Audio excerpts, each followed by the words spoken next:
Hello my dear friends and students, welcome to English maths. जैसा कि आप लोगों को ऑलरेडी पता है, हम लोग इसमें एमटीएस इंग्लिश 2022 का प्रीवियस पेपर सॉल्व कर रहे हैं और आज शुरू करने जा रहे हैं 18 मई का। 17 मई का कल हम लोगों ने ख़त्म कर दिया था। 18 मई आज होगा। 18 मई के बाद आपका आएगा 19 मई, उसके बाद मई वाला पेपर ख़त्म होगा, फिर जून वाला होगा। तो ये 18 मई का शिफ्ट 1 है, ठीक है। इसके पहले हम लोग 2021 का पूरा लगा चुके हैं, 2023 का भी पूरा लगा चुका है। और केवल एमटीएस ही नहीं, एमटीएस के अलावा आप सीजीएल का सारा पेपर लगा चुके हैं, सीएचएसएल का सारा पेपर लगा चुके हैं, ठीक है। और सीपीओएसआई का पूरा पेपर लगा चुके हैं और स्टेनो का पूरा पेपर लगा चुके हैं। मतलब भी ढेर सारे एग्ज़ाम के हमने सारे पेपर सॉल्व कर दिए हैं। पीडीएफ सबके साथ अटैच्ड है। आप किसी भी एग्ज़ाम की तैयारी करते हैं, एसएससी के सारे एग्ज़ाम की आप प्रैक्टिस करिए, ठीक है। तो चलिए शुरू करते हैं आज का डिस्कशन हम लोग। तो ये है हमारा पहला क्वेश्चन और पहले क्वेश्चन में हमें करना क्या है, एरर। देखो यहाँ नो एरर लिखा हुआ, तो मतलब इसमें एरर करना है। चलो शुरू करते हैं। क्वेश्चन पढ़िए। लिखा है tax dispute settlement might not work out in the desired scale. जो टैक्स डिस्प्यूट सेटलमेंट है, कोई टैक्स का डिस्प्यूट रहा होगा, उसमें कुछ सेटलमेंट हुआ। उन्होंने कहा कि वो डिजायर्ड स्केल पर, मतलब जिस लेवल पर चाहते थे उस लेवल पर काम ना कर पाए शायद। तो ये माइट भी लिखा है और नॉट भी लिखा हो। भाई देखो, माइट नॉट दोनों नहीं लगेगा। माइट क्या होता है, नेगेटिव पॉसिबिलिटी। माइट का मतलब ही होता है कि हो सकता है काम ना हो पाए, तो माइट के साथ नॉट लगाने की ज़रूरत ही नहीं थी। माइट वर्क या मे नॉट वर्क करो, ठीक है। क्या होगा, या तो मे नॉट करो या तो माइट ही रहने दो। माइट के साथ नॉट नहीं लगाया जाता, ठीक है ना। माइट नॉट लगा दोगे तो पॉजिटिव रिस्पांस आ जाएगा। माइट मतलब क्या हुआ, मे नॉट, ठीक है। तो ये नॉट गलत हुआ। फिलहाल आपका आंसर कौन सा होगा, ये गलत हो गया, तो सेकेंड वाला आंसर हुआ। चले आगे नेक्स्ट क्वेश्चन देखते हैं। Question number 2। क्वेश्चन नंबर 2 में खाली जगह भरना है। सेकेंड क्वेश्चन की शक्ल देख के समझ में आ रहा है। चलो पढ़ो। पार्टिसिपेट इन, ठीक, participate in a mock interview to prepare for. तो इंपरेटिव सेंटेंस है, वर्ग की फर्स्ट फॉर्म से स्टार्ट किया। Participate in a mock interview to prepare for dash on your feet, तो एक फ्रेज होगा। And formulating answer under pressure. Pressure में भी, अंडर प्रेशर में भी आंसर को फार्मुलेट कर लेना चाह रहे हैं। अगर ये स्किल डेवलप करना चाहते हो तो, और फॉर डैश करना चाहते हो तो आप मॉक इंटरव्यू में, आप जो मॉक इंटरव्यू की प्रिपरेशन चल रही है उसमें आप पार्टिसिपेट करो, ठीक। तो फ्रेज क्या है, डैश ऑन योर फीट। तो एक इडियम होता है बेटा, आपने नहीं जाना हो तो अब ये नोट कर लो। थिंक ऑन योर फीट, ये एक इडियम है, याद रखिएगा। थिंक ऑन योर फीट का मतलब होता है to decide very well, to plan very well. आप किसी चीज़ का डिसीजन बहुत बढ़िया लेते हैं ताकि उसी पर आगे चल के क्या होता है, आपको अचीवमेंट्स मिलती हैं। तो ये होता है। अब यहाँ क्या करना है, इन्होंने कहा कि फार्मुलेटिंग आंसर्स अंडर प्रेशर। अब आंसर फार्मुलेट करने की बात हो रही है, तो इसके पहले क्या आ जाएगा, आप डिसाइड करने की बात आ जाएगी, कौन सा क्वेश्चन कौन सा आंसर करना है और उसकी प्लानिंग क्या होगी, प्लान कर पाएंगे, इसी के लिए लगाना है। तो थिंक लगता है, थिंक ऑन योर फीट, ये एक इडियम होता है। ऑन योर फीट के लिए क्या लगेगा, थिंक, ना तो कर्सिंग ना तो बिल्डिंग, थिंकिंग लगेगा, ब्लॉकिंग नहीं लगेगा, ठीक है। जल्दीबाजी में वो कट गया, कोई बात नहीं, आप समझ गए होंगे। नेक्स्ट क्वेश्चन में आओ। थर्ड में इनकरेक्ट स्पेलिंग बताना है। इनसाइट गलत है। इनसाइट की स्पेलिंग क्या होती है, इन तो हो गई हो, अब साइट में क्या होगा, SIGHT होना चाहिए। इनसाइट क्या होती है, अंतर्दृष्टि होती है, आपकी सूझबूझ को कहते हैं।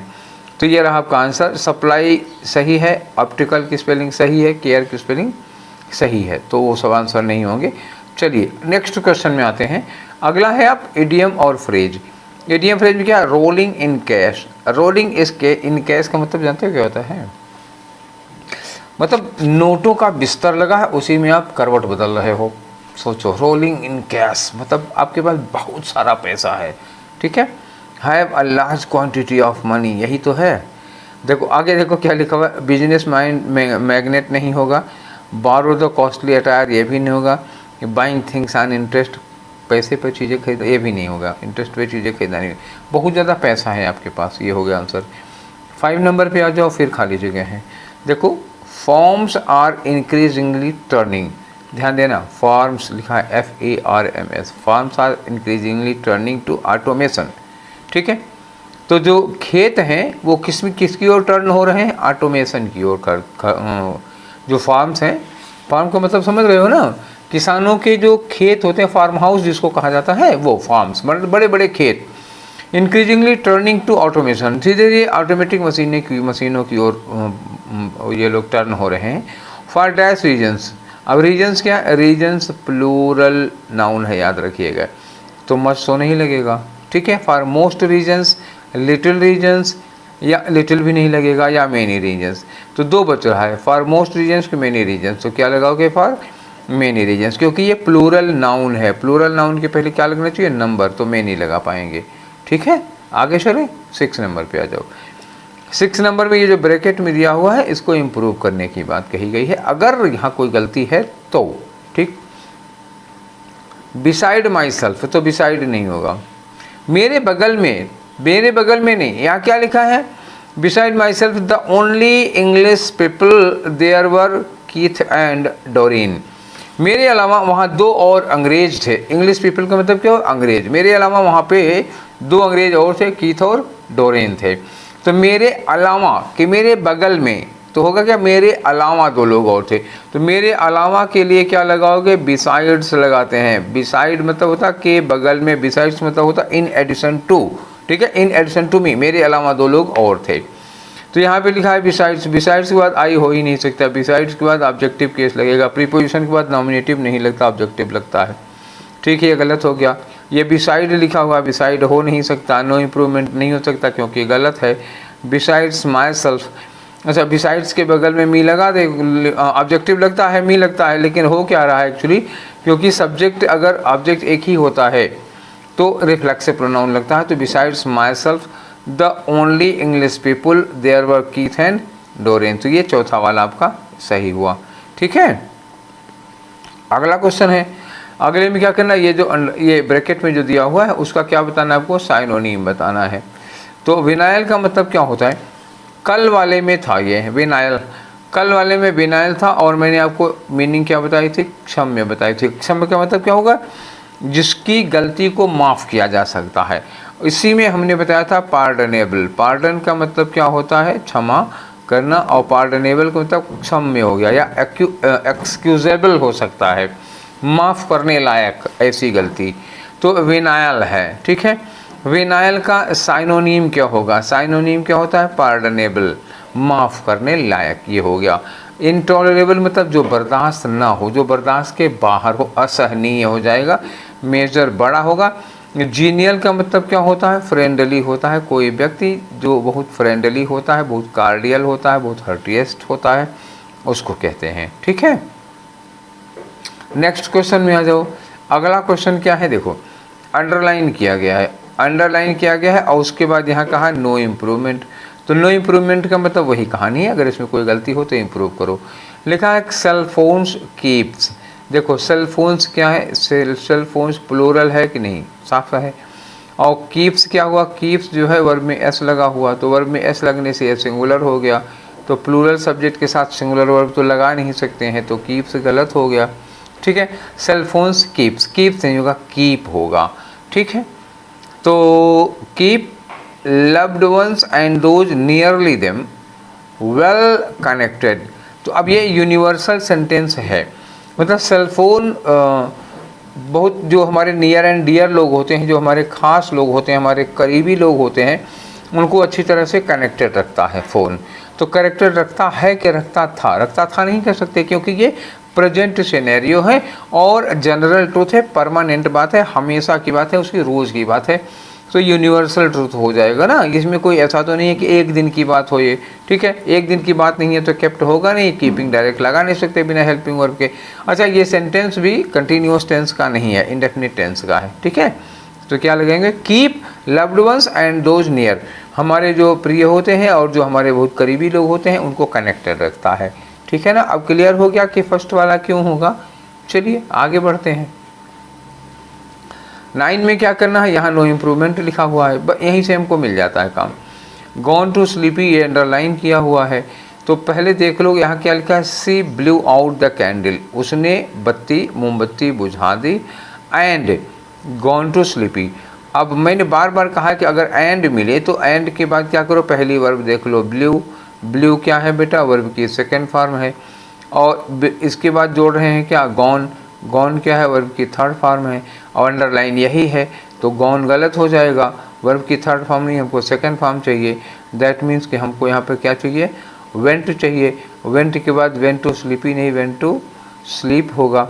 तो कहाँ है आंसर, गो होगा ही नहीं, ये वेंट टू स्लीप्स लिखा, ये वेंट टू स्लीप लिखा, तो वेंट टू लगने के बाद वर्ब की फर्स्ट फॉर्म आनी चाहिए, स्लीप्स नहीं होगा तो वेंट टू स्लीप हो जाएगा।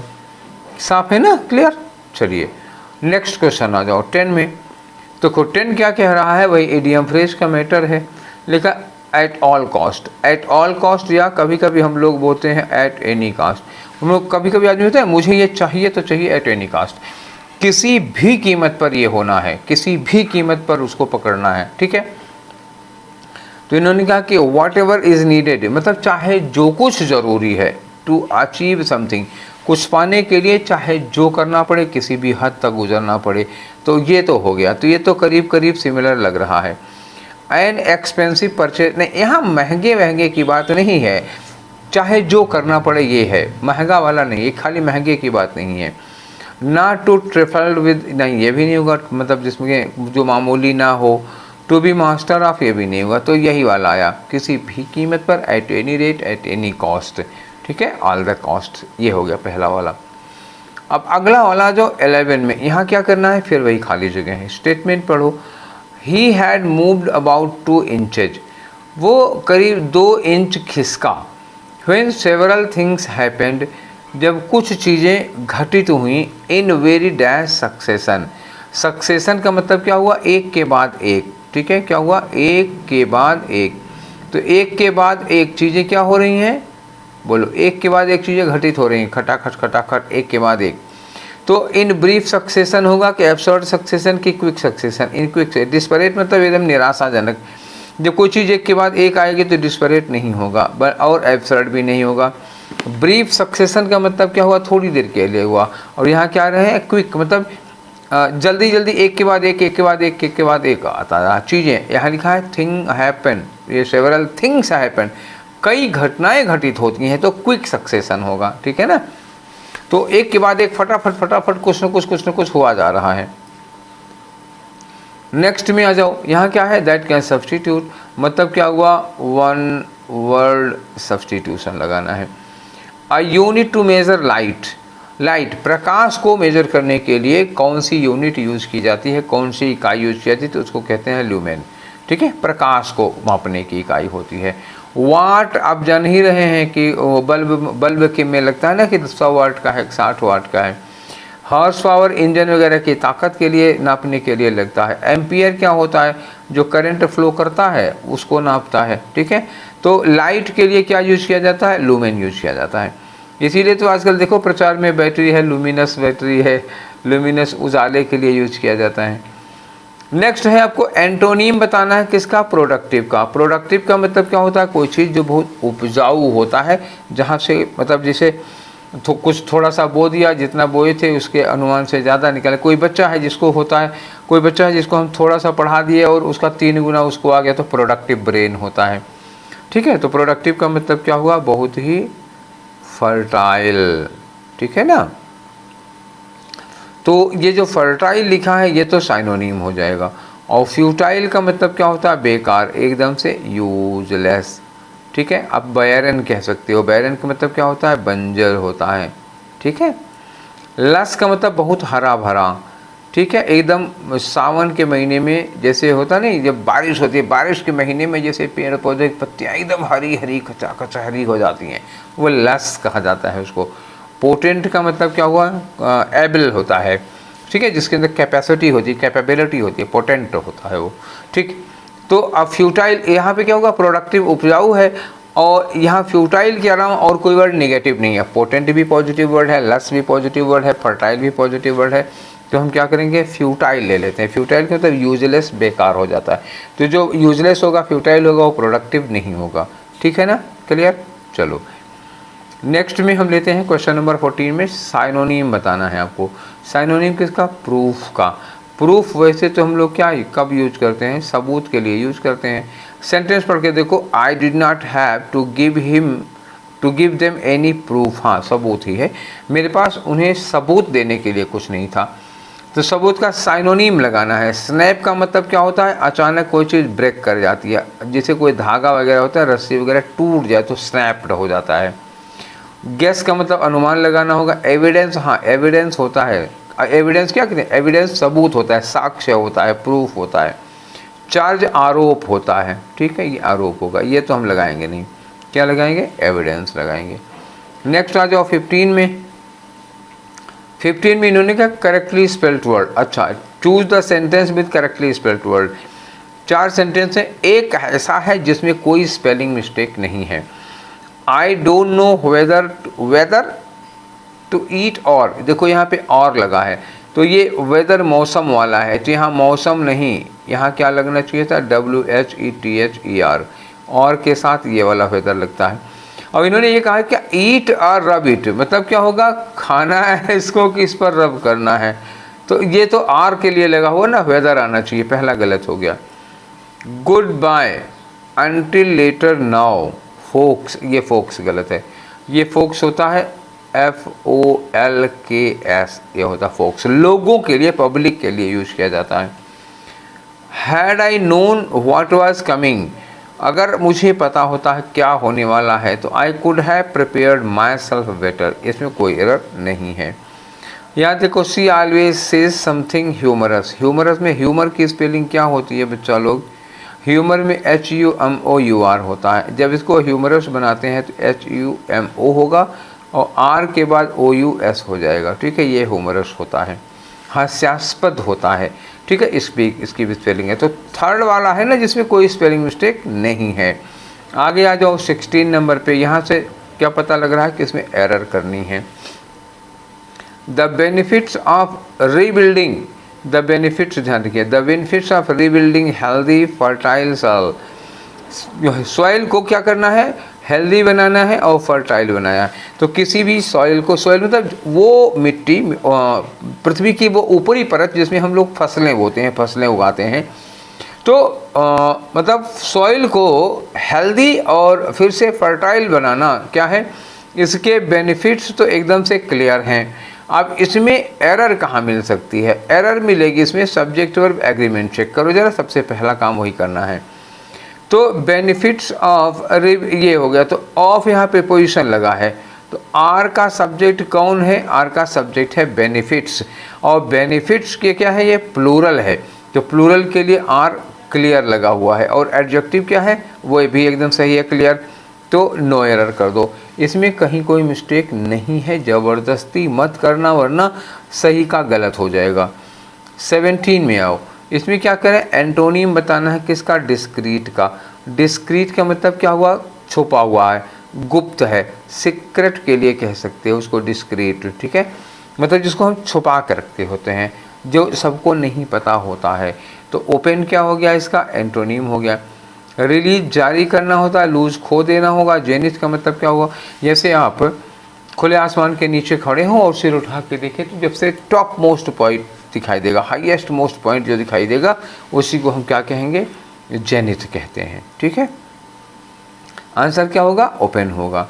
चलिए नेक्स्ट क्वेश्चन पे आ जाओ। अगला क्वेश्चन है हमारा 18 में, इसमें क्या करना है, कैन सब्स्टिट्यूट। अच्छा, तो इसका मतलब one word substitute, destruction of foetus, ये वन वर्ड सब्स्टिट्यूशन का क्वेश्चन है।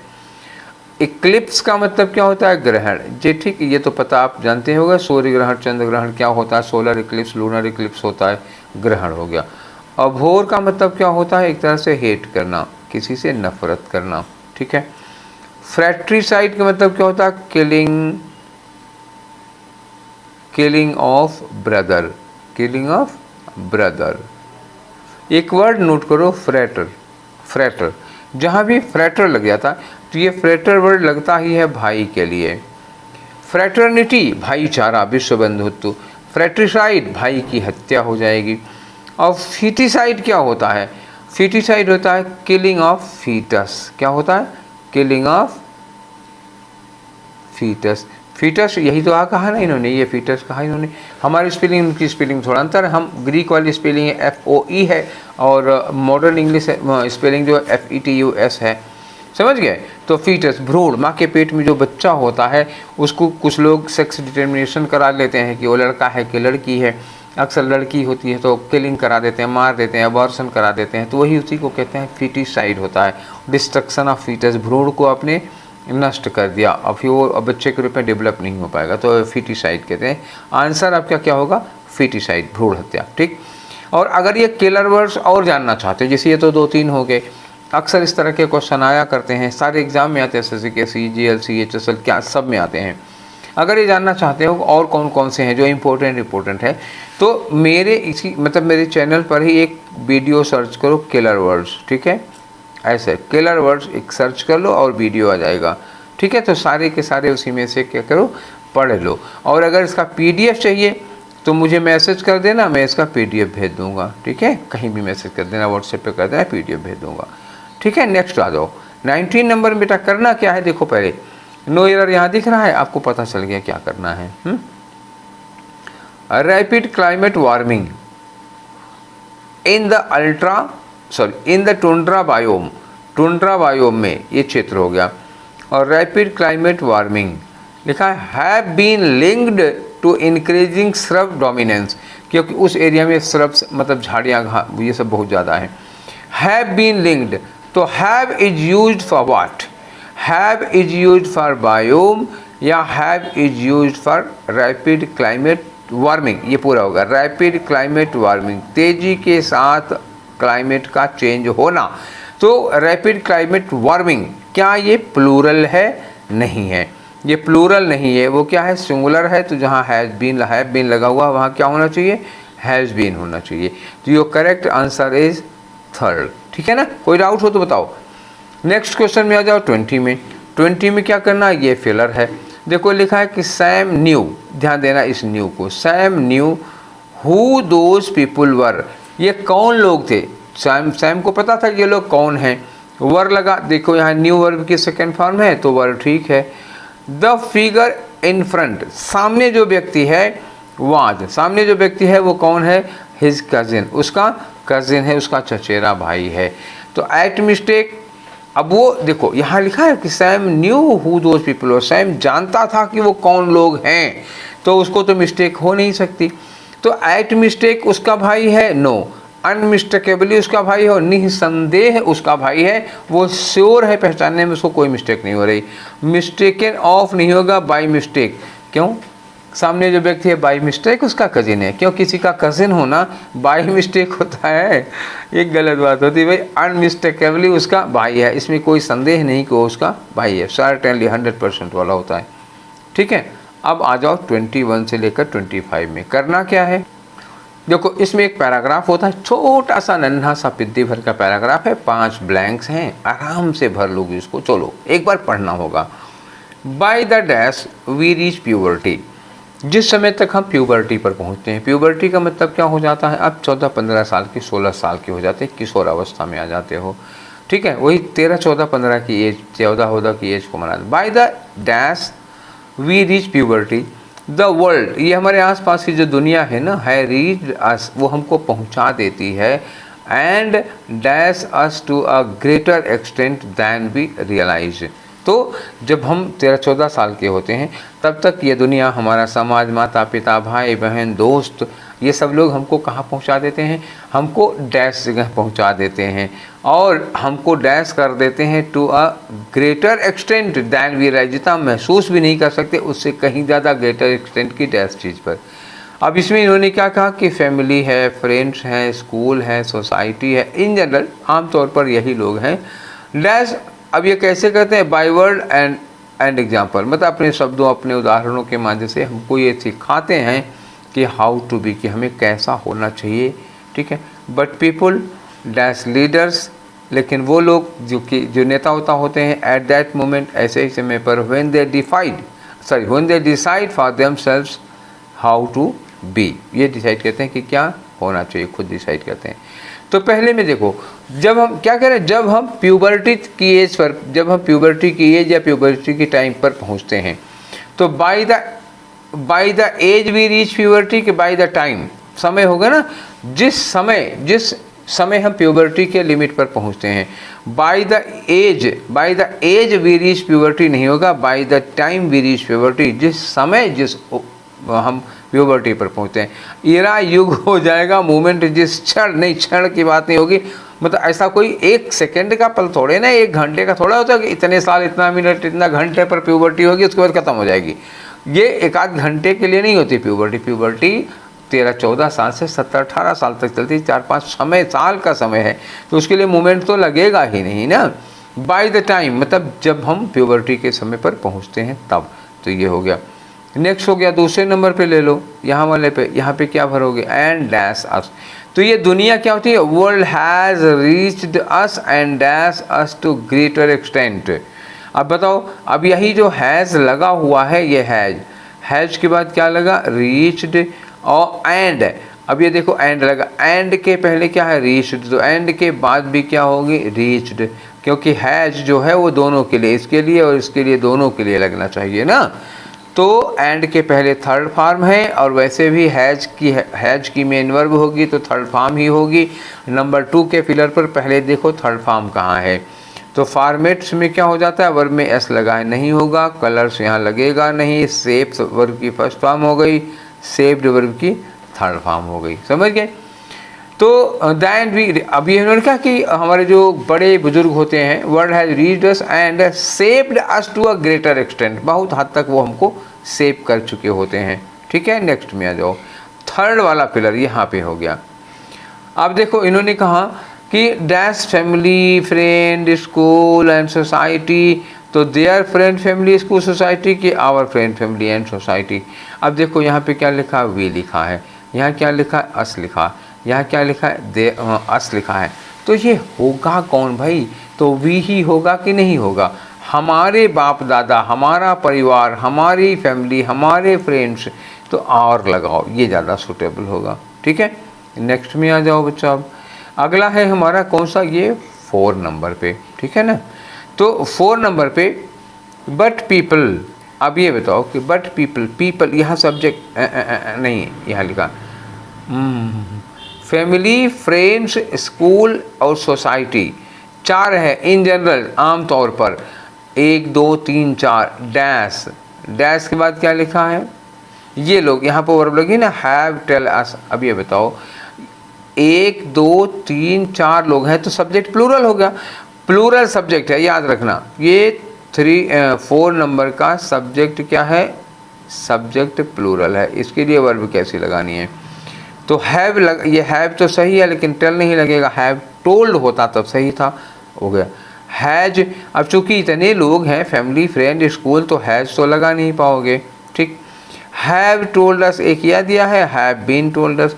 अच्छा, परिवार के लोगों ने हमको बताया है कि परिवार के लोगों को बताया गया है, तो हैव बीन मतलब हमारे family members have been told us, क्यों हैव बीन टोल्ड अस कि have been told by us, ये लगता तो ठीक भी था, नहीं तो ये गलत हो जाएगा, तो ये भी नहीं हो पाएगा। तो क्या होगा, हैव टोल्ड अस, हमारी फैमिली ने, हमारे फ्रेंड्स ने, हमारे स्कूल ने, हमारे और जो दायरे में लोग हैं उन लोगों ने हैव टोल्ड अस मतलब हमें ये बात बताई है, ये हो गया। नेक्स्ट में आ जाओ, अगला कौन सा है 5 नंबर पे, ये आखिरी वाला देखो, बट पीपल, यहाँ लिख दिया पीपल। अब पीपल के लिए क्या लगाओगे, चूँकि पूरी कहानी किस में चल रही है, प्रेजेंट में, प्रेजेंट में तो पीपल स्टार्ट टू बिकेम, देखो टू के साथ ये बिकेम नहीं होता, टू बिकम होना चाहिए। ठीक है, और यहाँ आंसर टू बिकेम, ये देखो टू के बाद बिकेम लिखा, 2 गलत हो गए।